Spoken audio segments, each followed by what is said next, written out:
આજે આદર્શ વિદ્યાલય લીંભોઈના બાળકો બસની અંદર મુસાફરી કરી રહ્યા હતા. એ વખતે સામેથી કોઈ ઇકો આવતી હતી ને ઓવરટેક કરવાની અંદર વરસાદના કારણે ગાડી નમી ગઈ છે એવું કહ્યું. એની અંદર 35 બાળકો હતા.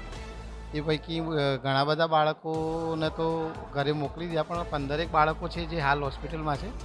એમાંથી 5 બાળકો છે એમને સીટી સ્કેન માટે લઈ ગયા છે. બાકીનાને તમામને એક્સરે બધું કરાવ્યું છે, નોર્મલ છે.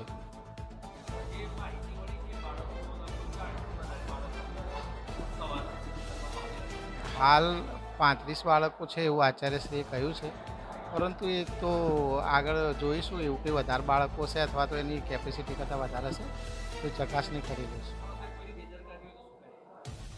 બેદરકારી હોય તો એ મંડળની ગાડી છે, એટલે મંડળ અને એમના ઉપર કાર્યવાહી કરવાની. મારું નામ રાઠોડ સજ્જનસિંહ પ્રતાપસિંહ છે. નાના ભચેયા ગામનો વતની છું. ને આ શાળાની મને હું બહાર હતો, પણ જે ફોન આવ્યો કે ભાઈ આ રીતના બસની અકસ્માત થયું છે. ફોન આવ્યો તો હું પણ મને અત્યારે પહોંચતા પણ મતલબ જે અકસ્માત થયું પણ પહોંચીને વળતા આવ્યો તો 108 મને સામે મળી. વાત જરા એ જાણવા પણ મળ્યું છે કે આજે ઘટના બની તો સાઈડમાં દવા તો જે કંઈ બનાવ બન્યો એ બાબતનું આમ તો દુઃખ છે. પણ આમાં ડ્રાઈવર છોકરા તો 90% બધા લીંબુ પ્રાથમિક છે. મારું નામ વિક્રમસિંહ ઠાકોર, ગામ ચોપડાનો રહેવાસી છું. અને આજ રોજ ચોપડા ગામના, ગલસુત્રા ગામના, ઇટાડી ગામના અને બચડિયા ગામના બાળકો સ્કૂલમાં અભ્યાસાર્થે લીંબોઈ હાઈસ્કૂલમાં જતા હતા.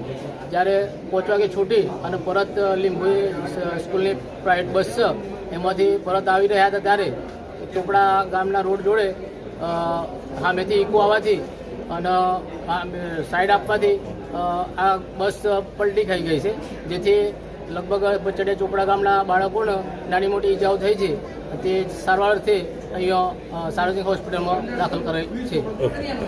ડૉક્ટર અમરીશ પટેલ સાંજના સમયે લગભગ 5:30-6 વાગ્યાની આજુબાજુ લીંભોઈ કંપા જોડે એક સ્કૂલ બસ પલટી ખાઈ ગઈ હતી. એમાં એક્સિડન્ટમાં અમુક છોકરાઓને વાગેલો, તેને લઈને 108 અહીંયા આવેલી.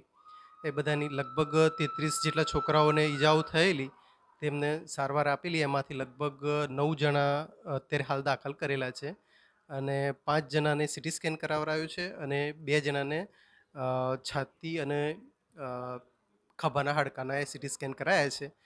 એમાં શું ઇન્જરી આવે છે એ પછી આપણે એમને દાખલ રાખવા કે રજા આપીએ નક્કી કરીશું. અત્યારે હાલ એટલી કોઈ ગંભીર ઈજા જેવું લાગતું નથી.